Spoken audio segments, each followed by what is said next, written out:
যে দিল আল্লাহকে নিয়ে ভাবে না, যে অন্তর আল্লাহকে নিয়ে ভাবে না, যে কান আল্লাহকে নিয়ে শোনে না, যে চোখ আল্লাহকে নিয়ে দেখে না, বলে যে হাত আল্লাহকে নিয়ে ধরে না,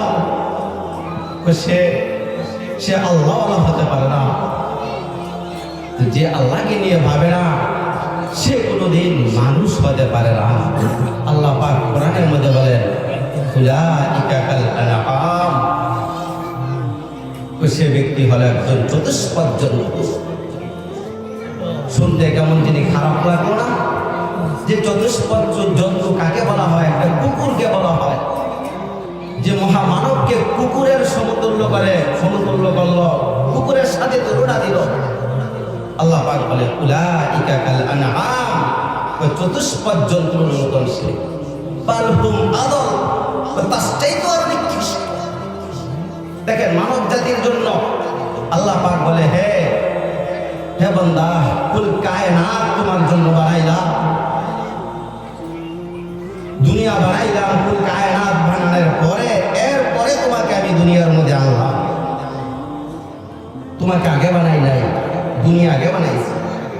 কুল কায়নাত বানানোর পরে তোমাকে তুমি দুনিয়ার সমস্ত ফল ফ্রুটের মধ্যে ছিলা। তখন তোমার বাবায় ফল ফ্রুট খাইছে, খাওয়ার পর বীর্য হচ্ছে। বীর্য যখন মায়ের রেহেমের ভিতরে গেছে, রক্তের ফোঁটা হয়েছে, গোশত হয়েছে, হাড্ডি হয়েছে। আল্লাহ পাক বলে রে বান্দা, তোরা আমি একদিনে বানাই নাই, তোরা আমি দীর্ঘ 9 বছর লাগাইয়া বানাইছি। একবার হাত লাগাইছি, দেখছি আমার বন্দার হাত, আমার বন্দাকে কেমন দেখা যায়। নাক একবার লাগাইছি, 40 বার দেখছি বন্দাকে কেমন দেখা যায়। এখন তিলে তিলে তোমাকে আমি দীর্ঘ 9 বছর লাগাই, 9 মাস লাগাইয়া মায়ের পেটের ভিতরে পাইলা, এরপরে তোমাকে আমি দুনিয়ায় পাঠাইছি। এর জন্য আল্লাহ পাক বলেন উলাইকা কাল আনআম, যে দিল আল্লাহকে নিয়ে ভাবে না, যে কান আল্লাহকে নিয়ে শোনে না, যে চোখ আল্লাহকে নিয়ে দেখে না, উলাইকা কাল আনআম, সে হলো চতুষ্পদ জন্তুর মতো, বাল হুম আদল, এটাই তো আরো নিকৃষ্ট। তোর জন্য বলছে আল্লাহকে নিয়ে ভাবেন। ভাইজান, মৃত্যু এমন এক জিনিস, একদিন নিস্তব্ধ করে দিবে তোমাকে। সেদিনও দেখবেন জলযন্ত্র মানুষটা এখানে শুয়ে আছে, সেদিনও সূর্য উঠবে, সেদিনও রাত্র হবে, সেদিনও দোকান খুলবে, হাজারো মানুষের ব্যস্ততা থাকবে, কিন্তু তুমি থাকবে না। খবর ডাকতে বলে আনা ভাই তো দূর, আমি এক পোকামাকড়ের ঘর, আনা ভাই তো ওয়াহদা, আমি একাকিত্বের ঘর। আমার কাছে আসতে হলে তুমি হিসাব করিয়া আসো বান্দা। যেই পরিমাণ আমল করলে, যেই পরিমাণ বয়স দিলে, তোমাকে সময় দিলে তুমি আমল করে জান্নাতে আসতে পারতা, এই পরিমাণ সময় দিয়ে তোমাকে আমি দুনিয়াতে পড়েছিলাম। কিন্তু সময়কে তুমি কাজে লাগাইলা না, সময়কে তুমি কাজে লাগাইলা না। সেজন্য বলছে তুমি সময়কে কাজে লাগাও বান্দা, তুমি সময়কে কাজে লাগাও। মহান আল্লাহ পাক রব্বুল আলামিন ডাক দিয়ে বলে কে রে বান্দা, এই বিশাল মরুভূমি থেকে তোরে আলাদা করে দিল, কি না করছে আমি তোর জন্য? সারাদিন সূর্য দিয়ে আলোকিত করে দিয়ে তোকে দুনিয়া সাজায় দিলাম। তোমার যখন ঘুমের সময় হলো, রাত্র হলো, তখন ঘুমের জন্য আমি তোমাকে অন্ধকার দিয়ে পরিবেশ করে দিলাম। আমি কি অপরাধ করছি রে বান্দা? আমি কি অপরাধ করছি? আমি ইচ্ছে করলে পারতাম যে রাত্র করছি, টানা এ রাতকে কেমন পর্যন্ত লাগাই দিলাম। তোমার কোন কথা আছে যে এই রাতকে দিন বানাইবার জন্য আমি এত পরিবেশ করে দিলাম তোমাকে ঘুমাইবার জন্য? আমি কি অপরাধ করছি? কে রে বান্দা, আমি এত বিশাল বড় মনিক থেকে করে আলাদা করে দিও? সেজন্য বলে গুনাহ করতে করতে 90 বছর হয়ে গেল। আল্লাহ পাক ডাক দিয়ে বলে গভীর রাতে আইসো বান্দা, চোখের এক ফোঁটা পানি দিও আমারে, গোটা 90 বছর পরিষ্কার করে দিব তোমারে। আইসো বান্দা, আমার কাছে আইসো।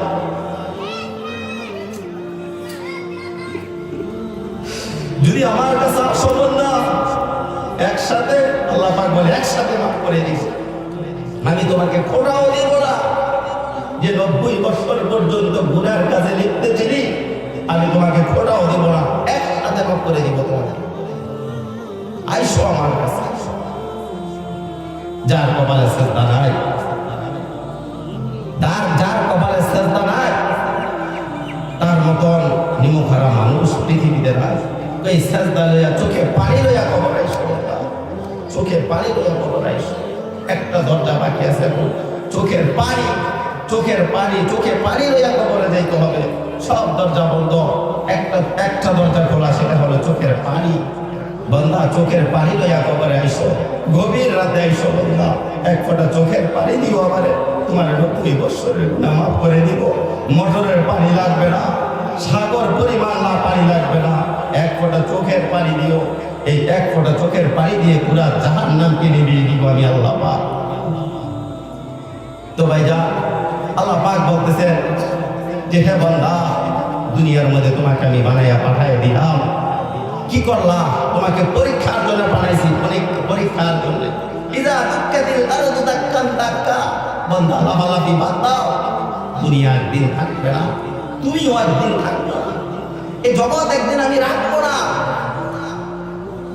আল্লাহ পাক বলেন, তামাম দুনিয়া কত কষ্ট করে বান্দা তুমি কারাগারি, 2 হাতে কারাগারি করে কামাইলা, একদিন দেখবা তোমাকে পাক করে টান দিয়ে তোমার কলিজাটা ছেড়ে নিয়ে আসবো। তোমার বাবাও থাকতে চাইছিল, কিন্তু তোমার বাবারও আমি দেই নাই থাকতে। তোমার দাদাও থাকতে চাইছিল, কিন্তু তোমার দাদাকেও আমি থাকতে দেই নাই। তোমার নানিও থাকতে চাইছিল দুনিয়ায়, কিন্তু আমি থাকতে দেই না, আমি তাকে নিয়ে আসছি। একদিন তুমিও থাকতে চাইবা, কিন্তু তোমাকে আমি থাকতে দিব না। তো সেজন্য দুনিয়ার থেকে চলে যেতেই হবে। ইজা সামা উনফাতর, আল্লাহ পাক বলেন একদিন এমন একদিন সময় আসবে, দুনিয়াটা একসাথে একটা বিকট আওয়াজ হবে, বিকট। আসমানটা গ্লাসের মতন জোর জোর করে ভেঙে পড়বে জমিনের মধ্যে, জমিনের মধ্যে চুর চুর করে আকাশটা ভেঙে পড়বে। আর জমিনের মাটিগুলি পাউডারের মতন হয়ে যাবে। নদীর পানিগুলি উতলাইতে উতলাইতে আকাশের দিকে কুলার মতন উঠতে থাকে। বান্দা, তুমি মনে করতেছ এই দুনিয়া আমার, এই দুনিয়া আমার, কারাগারি করে কামাইছো, কিন্তু দুনিয়া তুমি নিয়ে যাইতে পারবা না। তুমি মনে করো যে অনেক বড়, অনেক বড়, অনেক বড়। না, মাতাউন কালিল, অল্প অল্প একটা মাসির দাম আছে আমি আল্লাহর কাছে। বান্দা, এই দুনিয়ার কোনো দাম নাই, একটা মাসির দাম আছে আমি আল্লাহর কাছে। দুনিয়ার কোনো দাম নাই। তুমি মনে করতেছো দুনিয়ার দাম আছে, না না, কখনো।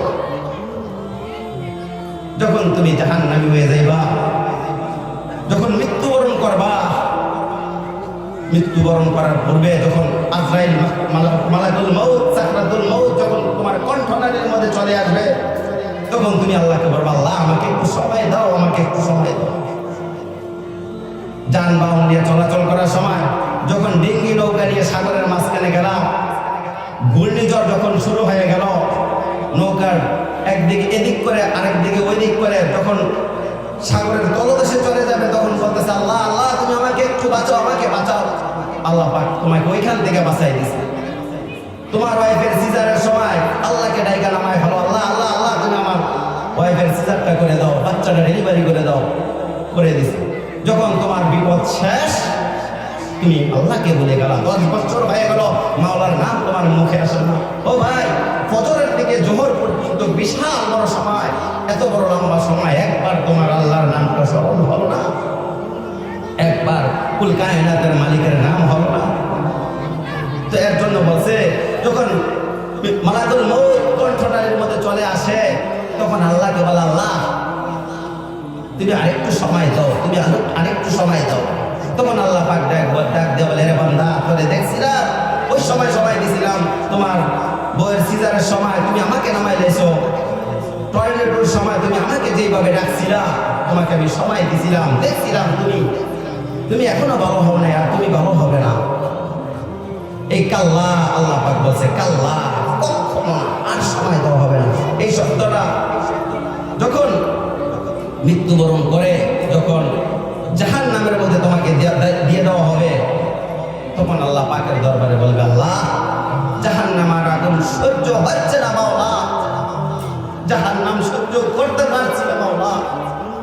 মাওলা ইয়া উখতি, আমার ভাই বোনদেরকে জাহান্নামে দিয়ে দাও, আমাকে ছেড়ে দাও।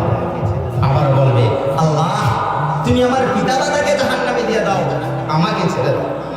এরপরে আবার বলবে মাওলা তাও যদি না হয় তুমি আমার প্রতিবেশীকে জাহান্নামে দিয়ে দাও, আমাকে ছেড়ে দাও। এরপরেও যদি না হয় বলবে আল্লাহ দুনিয়ার সব মানুষ জাহান্নামে দিয়ে দাও, তাও আমাকে ছেড়ে দাও। তখন আল্লাহ পাক বলবে লা ইউখদা আলাইহি ফায়ামুতু, হে নাফরমান এখানে কোনো মৃত্যু নাই, এখানে কোনো মৃত্যু নাই। মৃত্যু নামক একটা জিনিস সেটা হলো দুনিয়াতে, এখানে কোনো মৃত্যু নাই। আর তোমাকে আমি আল্লাহ পাক বানাইছি আশরাফাল মাখলুকাত, তোমার তো মৃত্যু হবে না, তোমার ইন্তেকাল হবে, স্থানান্তর হবে এক জায়গা থেকে আরেক জায়গা, তোমার কোনো মৃত্যু হবে না। তখন আল্লাহ পাক বলবে এই সমস্ত প্রশ্নের মোকাবেলায় বলবে কাল্লা, কখনো না, কখনো না। মৃত্যু শুধু একবারই হয়, সেটা দুনিয়াতে, আর তোমার কোনো মৃত্যু হবে না, তোমার ইন্তেকাল হবে। যেমন আমাকে আল্লাহ পাক যখন বানাইলেন মায়ের রেহেমের ভিতরে, আমি দুনিয়া ছেড়ে যখন চলে গেলাম কবর দেশে, আমার রূহ কিন্তু কবরে চলে গেল, আমি এখনো মৃত্যু হই নাই। যখন কবরে গেলাম সেখানেও আল্লাহ পাক আমাকে জীবিত করবে। কবরের পরে কিয়ামতও আমাকে নিবে, হাসরের ময়দানও আমাকে নিবে, ফুলসেরাতও আমাকে নিবে, মিজানের পাল্লাও আমাকে নিবে। শেষ পর্যন্ত হিসাব নিকাশের পরে জান্নাত অথবা জাহান্নাম। কিন্তু আমি মরলাম কোথায়? আমার তো মরণ নাই। তুমি যদি বলো যে মরলাম শেষ, না, কুল্লু নাফসিন যায়কাতুল মাউত। আল্লাহর কথা যেই বলুক না কেন, খুব দামি কথা। আল্লাহর কথা বলা ভাগ্যের বিষয়, আল্লাহর কথা শোনা এটাও ভাগ্যের বিষয়। আল্লাহর কথা যেই বলুক না কেন, এটাই দামি কথা। আল্লাহ পাক কোরআনের মধ্যে বলছে তিন ওয়া যাইতুন ও তুরি সিনিনা ওয়া হাযাল বালাদিল আমিন। আল্লাহ পাক বলে হে বান্দা তোমাকে বানাই আমি চার জায়গার মধ্যে কসম কাটছি। মানুষ যখন কসম কাটলে মনে হয় যে কথাটা সত্যি দামি, এর জন্য আমি আল্লাহ পাক চার জায়গার মধ্যে কসম কাটছি। ও তিন ফলের কসম, ও জাইতুন ফলের কসম, ও তুরি সিনিনা ওয়া সিনাই পর্বতের কসম, জাল বালাদিল আমিন। বলে আমি মক্কা নগরীর কসম খেয়ে বললাম কি লাকাদ খালাকনাল ইনসানা ফি আহসানি তাকওয়িম, তোমাকে আমি সুন্দর রূপে বানাইছি। হে বান্দা তোমার চেয়ে এত সুন্দর দিয়ে আমি দুনিয়ায় কোনো মাখলুকাত বানাই নাই। যখন এই আখির জমানার উম্মত জাহান্নামে যাবেন, তখন ফেরেশতারা হতভম্ব হয়ে যাবেন, ফেরেশতারা আশ্চর্যান্বিত হয়ে যাবেন, আর জিজ্ঞাসা করবেন, আখির জমানার পয়গম্বরের উম্মতকে জিজ্ঞাসা করবেন তুমি কিভাবে জাহান্নামে আসলা? এত বড় আল্লাহ পাইয়া, মহান সত্তা, এত বড় আল্লাহ পাইয়া, এত বড় নবী পাইয়া, নবীদের নবী পাইয়া, এত বড় কোরআন কিতাব পাইয়া, এত সুন্দর ধর্ম ইসলাম পাইয়া তুমি কিভাবে জাহান্নামে আসলা? তোমাকে কোনো কি জাহান্নামের ভয় দেখানো হয় নাই, প্রদর্শন করানো হয় নাই দুনিয়ায়? তখন বলবা আমি গোমরা হয়ে গেছি, আমাকে দেখানো হয়েছিল, কিন্তু আমি গাত্তারামি করে কি করি নাই, আলেম ওলামাদের কথা শুনি নাই। না শোনার কারণে আজকে অহুয়াবিল না, আজকে আমি জাহান্নাম। সেজন্য ভাই দুস্থ বুজুর্গ, জাহান্নাম থেকে বাঁচেন, আল্লাহর ভয় অন্তরে ঢোকান। চোখে পানি লইয়া কবরে যান, কবরের কথা স্মরণ করেন, হাসরের কথা স্মরণ করেন, জাহান্নামের কথা স্মরণ করেন।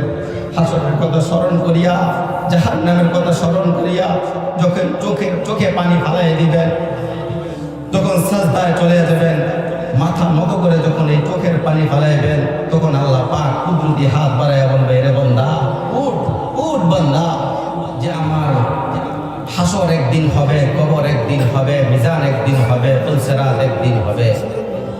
সেই কবরের কথা স্মরণ করতে হবে। আল্লাহর ডাক, আল্লাহ পাক বলেন মা গর্রকা বিরব্বিকাল কারীম, এটা আল্লাহর ডাক। আল্লাহ ডাক দিয়া বলে এত বড় মনির থেকে কেড়ে বন্ধা করে আমার থেকে আলাদা করে দিল। আমি কি এই কুল কায়নাত বানায় অপরাধ করলাম?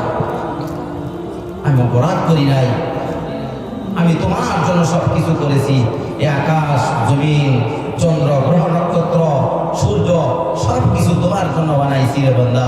আর তোমাকে বানাইছি আমি আল্লাহ পাকের দাসত্ব করার জন্য, আমি আল্লাহর কাছে সেজদা দেওয়ার জন্য, মনিবের কাছে সেজদা করে চোখের পানি পালাইবার জন্য। আপনি যখন সেজদায় যাইয়া মনিবের কাছে চোখের পানি ফালান, আল্লাহ পাক কুদরতিভাবে হাত বুলাই দিয়ে আপনার মাথার ভিতরে বলে, হে বান্দা উঠ উঠ বান্দা, উঠা বলে হে বান্দা আমার কাছে চা। তখন আমরা দুরূদ শরীফ পড়ি, তখন আমরা আত্তাহিয়াত বলি, আত্তাহিয়াত করার পরে তখন আল্লাহ পাক বলে আমার প্রশংসা গাইলি বান্দা চা। তখন দুরূদ শরীফ পাঠ করি, দুরূদ শরীফ পড়ার পরে তখন আল্লাহ পাক বলে আমার নবীর প্রশংসা গাইলি, তোর জন্য কিছু চা। এখন বান্দা বলে মাবুদ এখন আমি চাইবো তোমার কাছে, এখন আমি চাইবো। তখন বলে আল্লাহুম্মা ইন্নী যালামতু নাফসি, হে আল্লাহ জুলুম করে ফেলেছি আমার নফসের উপরে। আল্লাহুম্মা ইন্নী যালামতু নাফসি, জুলুম করে ফেলেছি মাওলা নফসের উপরে। কত বড় জুলুম, জুলমান কাসীরা, আকাশ